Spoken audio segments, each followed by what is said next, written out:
What's up, everybody? It's Brandon Lokaren here, and today I want to talk about how to really cash flow and use what you have. Use the current property that you have and really provide some options that you could utilize today to start generating income. And the reason why this was sparked is because I had a client recently where we purchased a property for more than what they were comfortable spending.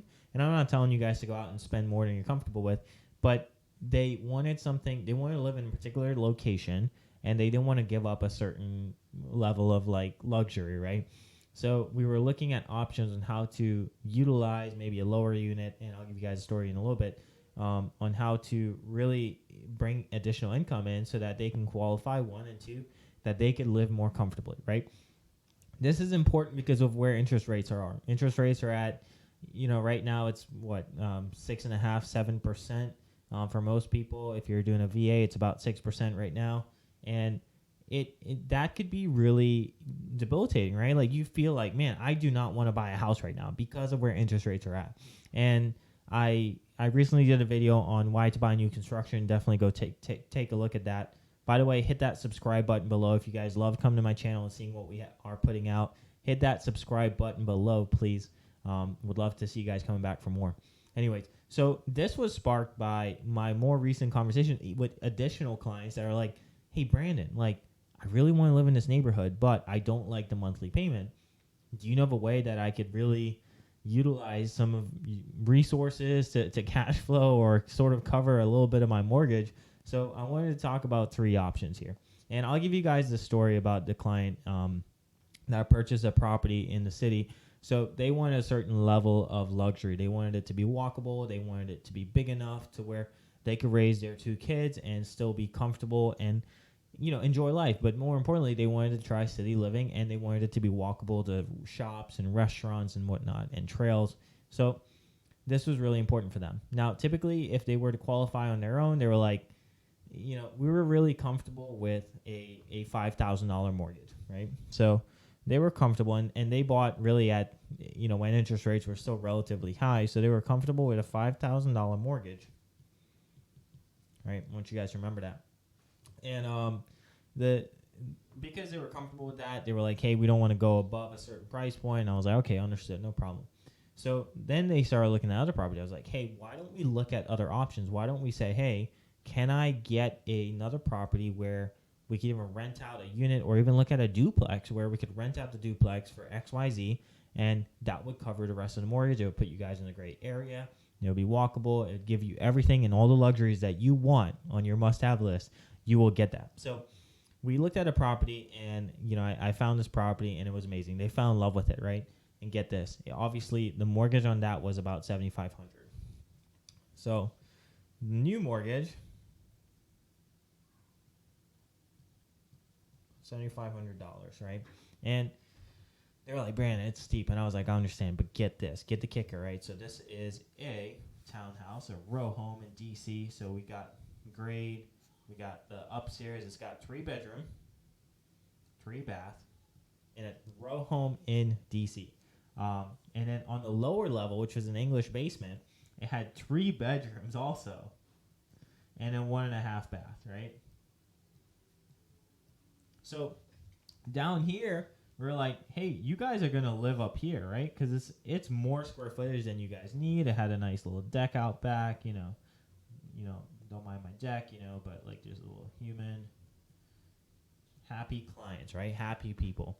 And down here was, a great little area, great space. It had a laundry room. It had a full bath. It had a half bath, a full kitchen, everything that one would need in order to live in D.C.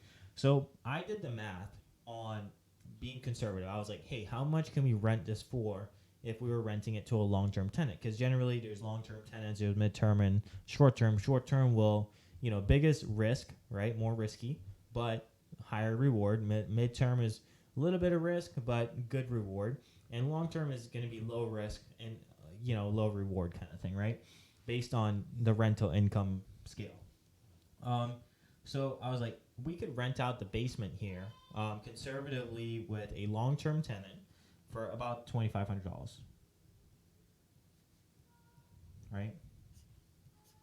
And they were like, Brandon, like, this is great. This is awesome. Like, let's do it. So essentially, long story short, we jumped on this opportunity.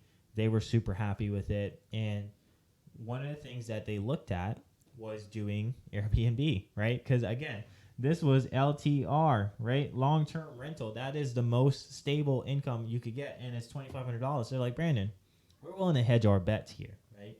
So they got this space ready. I mean, the wife did an amazing job with it, and it was phenomenal. It looks awesome. And it was 3 bedrooms. They were kind of tight. They were tiny, but she got it to where they could sleep about 6 people. And they had a living room. They had a, nice setup. It was own entrance, own exit. Like, this space has its own outdoor space below their deck. It is set up really well, and they set it up in an amazing way. And guess what? They cash flow about $4,000 on short-term rental. They made $4,000 on short-term rental. Think about that. So now his mortgage, right? So now it's $7,500 minus 4 is $3,500. So they're only responsible now for $3,500 of their mortgage.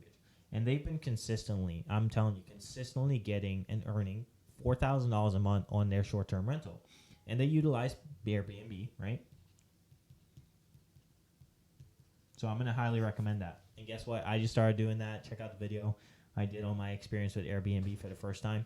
But they're using Airbnb to do this, and they're doing an amazing job. And Airbnb is so simple. It's a great platform that is set up to really make sure that the hosts are successful. They even paired you with another host, another super host, so that you could become successful. You could ask questions.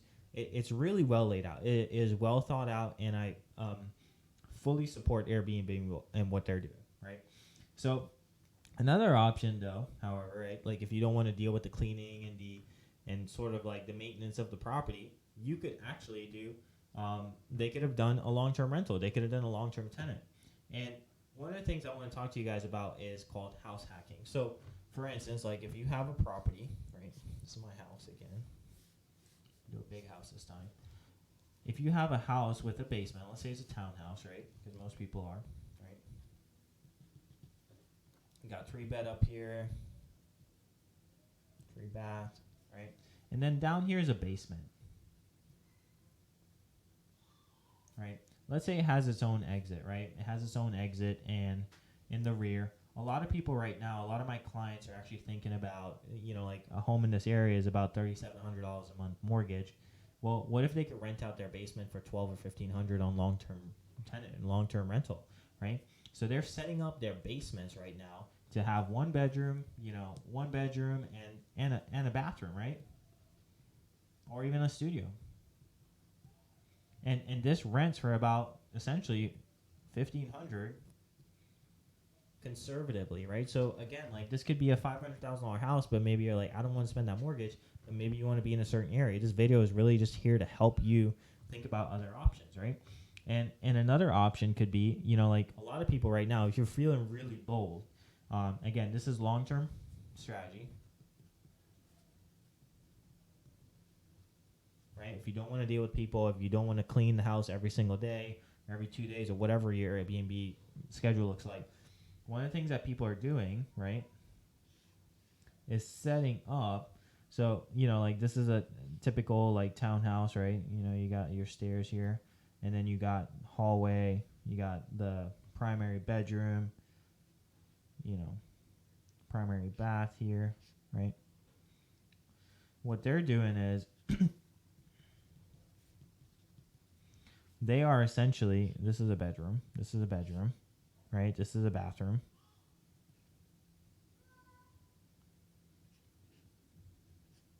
Right? This is another bathroom here, right? So they got a bed. This is my bed. Another bed. Right? They're renting out bedroom by bedroom. So they might rent this bedroom for $900, fully furnished. They might rent this other one for $900 as well. And essentially they could do that throughout their entire house. Some people are turning, and then imagine if you had combine this strategy up here, right? This 1500, and you combine this 900 and 900, you could be essentially pay for your entire mortgage if you're comfortable living with that many people.